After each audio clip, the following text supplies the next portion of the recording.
Hello everyone. Previously, we had discussed about the CORS or the cross origin resource sharing, right? So today we'll be discussing about the memory leak and its debugging technique. So let me quickly create or let's go with a simple example initially, right? I'll just create here function create leak.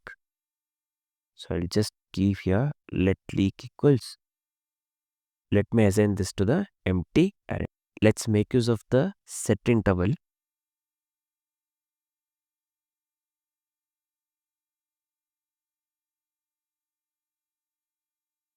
So I'll just give here. Let's push to the leaks basically. I'll just consider new array of size. Let me take some random size and let me fill something here. Hope and also let me set the timer to 1000 milliseconds or 1 second. So here let me call the function create leak, right? So if I try to run the code, this will not run anything basically. So we'll get some error. So yeah, basically. Um, so even if I give here leak, sorry, this has to be leaks.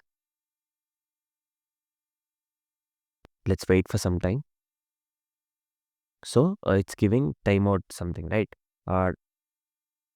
What we have done here is create leak function, basically this one we have we have created a function named create leak, right?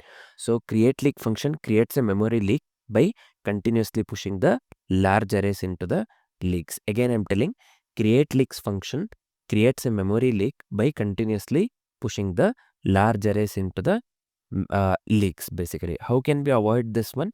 So we can go for the memory profiling, which is used to detect the growing heap usage. Again, I'm telling, how can we avoid this one? We can go for the memory profiling that can be used to detect the growing heap usage. I hope the concept of this one, memory leak, and how to avoid the memory leak is completely clear. Next, we will be discussing on the JavaScript security best practices. For now, this is it. Thanks for watching, guys.